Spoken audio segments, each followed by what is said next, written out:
Hello everyone, welcome back to our channel. In this video, we are going to discuss NCERT solutions from the chapter Some Basic Concepts of Chemistry. This is part 6 of this video series. The remaining parts contain the questions which were before 1.26. In this video, we are going to start with 1.26. The question is, if 10 volumes of dihydrogen gas react with 5 volumes of dioxygen gas, how many volumes of water vapor would be produced?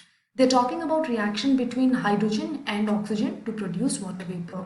When you look at the balanced reaction, it is 2H2 plus O2 gives 2H2O. 2 volumes of hydrogen is reacting with 1 volume of oxygen to give you 2 volumes of H2O. Volumes is nothing but number of moles, fine. So now in the question they are saying that you have been given 10 moles or 10 volumes of hydrogen and 5 volumes of oxygen, and you got to calculate how many volumes of H2O would be produced. Look at the ratio. Initially it was 2:1, now it is 10:5, which in turn is nothing but 2:1, right? So double of hydrogen is reacting to that of oxygen. So now if 2 moles of hydrogen is giving you 2 moles of H2O as per balanced chemical equation, how many moles of H2O will be furnished when you are reacting 10 moles of hydrogen? Cross multiply. 10 into 2 divided by 2, which is 20 by 2, which is equal to 10. So 10 volumes of H2O will be furnished over here, right? I hope you are understanding everything, but in case you are stuck up somewhere, please ask me your doubts in the comment box. Now let's move on to the second question. In fact, question number 1.27. So the question says convert the following into basic units. You have been given picometers and milligrams. You got to convert them into the basic usual units. Let's convert one by one. So picometers to be converted into meters. We know that 1 picometer is equal to 10 to the power 12 meters. So if 1 picometer is 10 to the power 12 meters, how many meters is 28.7 picometers? You have to cross multiply. 28.7 into 10 power 12 meters it will be.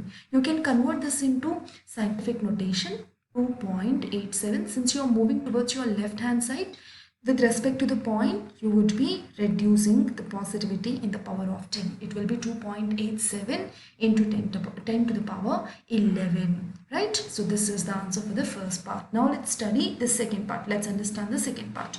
You got to convert 15.15 picometers into meters. We know that 1 picometer is 10 to the power 12 meters. Now you are having 15.15 picometers. How many meters will it be?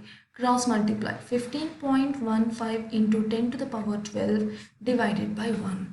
And when you convert this into scientific notation, you can also write it as 1.515 into 10 to the power 11 meters. You're moving towards your left hand side with respect to the point, so the positivity in the power of 10 will reduce. So this is the answer for the second part. Let's move on to the third part now. In third part, you're talking about milligrams, so you got to convert it into grams. You can also convert it into kilograms. So let's see one by one. So 1 milligram is equal to 10 to the power minus 6 kilograms.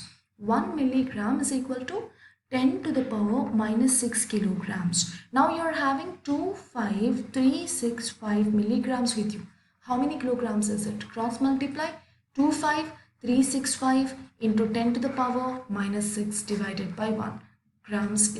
Kilograms is it. So this is conversion into kilograms, but then you can also convert this into grams. We already know that 1000 grams is 1 kilogram, right?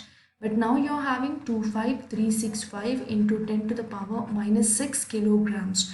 How many grams will this comprise? You have to cross multiply. It will be 25365 into 10 to the power minus 6 divided by 1000, which is nothing but 10 to the power 3. So you can bring down this 10 to the power 3 into the numerator. Write it as 25365 into 10 to the power minus 3 grams. But you can convert this into scientific notation as 2.5365 into 10 to the power minus 2 grams. This is the final answer. I hope you have understood this. It's really important that you learn how to convert the units, because that's going to help you throughout the syllabus of class 11 and class 12. Let's move on to question number 1.28. So in question number 1.28, we are going to talk about 4 different samples. First one is 1 gram sample of gold, second one 1 gram sample of sodium, followed by 1 gram sample of lithium and 1 gram sample of chlorine. You have to count the number of atoms in these 4 samples and identify which one of those will be largest number of atoms. So first let's calculate the number of atoms in each of them. The first sample, gold. We know that 1 mole of any sample will be equal to its gram molar mass. So 1 mole of gold will be equal to 197, which is its own gram molar mass. 1 mole is 197 grams. Right now you are talking about 1 gram of gold. How many moles will it comprise to be? Cross multiply 1 into 1 divided by 197, which is nothing but 1 by 197 moles. 1 by 197 moles. We already know that 1 mole of any sample will consist of Avogadro number of particles. Right now we are talking about 1 by 197 moles of gold. How many particles will it comprise of? It has to be 1 by 197 into 6.022 into 10 power 23 molecules.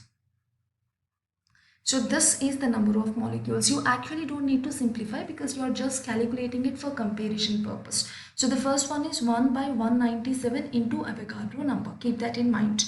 Let's do the same for the second molecule or the second sample. 1 mole of sodium is 23 grams and now you're having 1 gram of sodium. How many moles is it? It is 1 into 1 divided by 23 grams, which is 1 by 23 grams literally. 1 mole of sodium will be consisting of Avogadro number of particles and now you're having how many moles? 1 by 23 moles, which is how many particles? 1 by 23 into 6.023 or 6.022 into 10 power 23. So the second one, 1 by 23 into 6 into 10 to the power 23 atoms of atoms of sodium.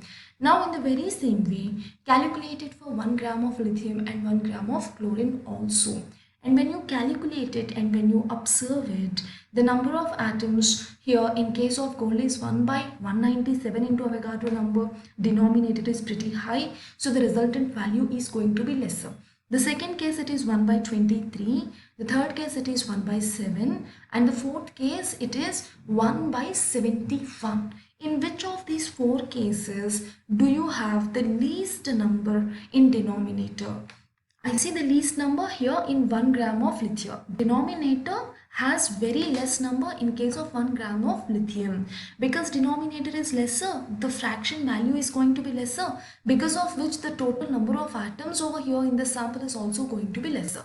So option 3 or third part is the right answer for the question. 1 gram of lithium has totally less number of atoms in comparison to the remaining samples. I hope you have understood how to solve it. In case of doubts, you know what you have to do. You have to comment in the video so that I help you solving your doubts. Let's move on to question number 1.29.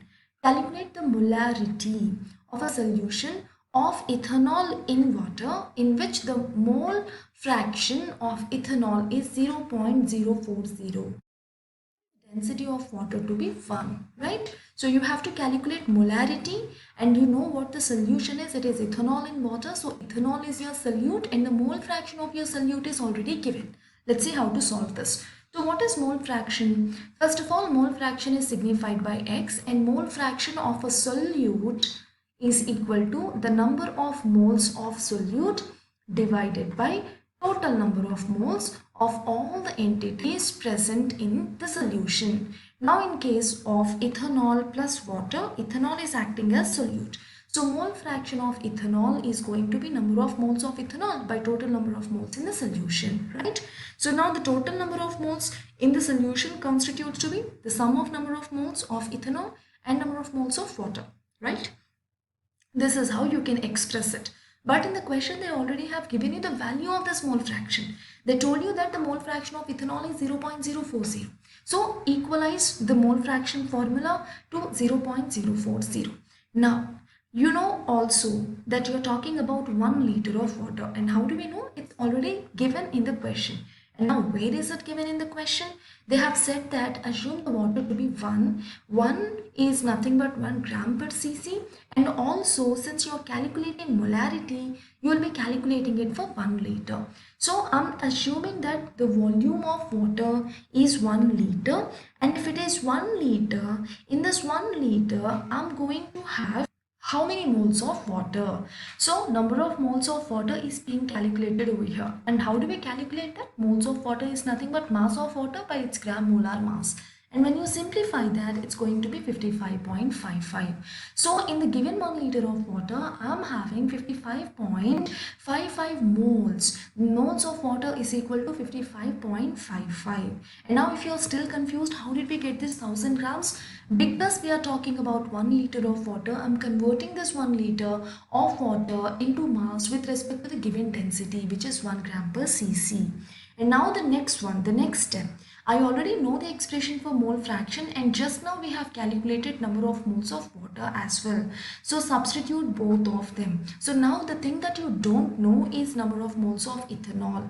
So now simplify it in order to find out the value of number of moles of ethanol. When you simplify, the answer is got to be 2.314. Number of moles of ethanol is 2.314. Moles of water is 55.55. And you know that molarity is equal to N by V, which is number of moles divided by volume. You just have calculated number of moles of solute, which is 2.314, divided by volume is already known to us, which is 1 liter. So the molarity is got to be 2.314. This is how you can solve this question. I hope you have understood this, but in case not, in case of any doubts, please let me know in the comments. Let's move on to question number 1.30. What will be the mass of C12 atom in terms of grams? If you are trying to calculate mass of one C12 atom in terms of grams, what will it be? We know that 1 mole of carbon atoms is Avogadro number. 1 mole of carbon atoms means Avogadro number of carbon atoms, and this Avogadro number of carbon atoms will be weighing altogether equal to 12 grams, right? And now they are asking you to calculate the mass of one carbon atom alone. How many grams will it be? Cross multiply. It got to be 1 into 12 divided by Avogadro number, which is 6.022 into 10 power 23. When you simplify, it's got to be 1.993 into 10 power minus 23 grams. One carbon atom will be weighing this much. So this is all about this video, guys. We'll be continuing the rest of the questions from 1.31 in the next video. I hope you are understanding all the solutions, but in case you're not, in case of any doubts, please do not hesitate asking me your doubts in the comments. I'll see you in the next video. Until then, bye-bye.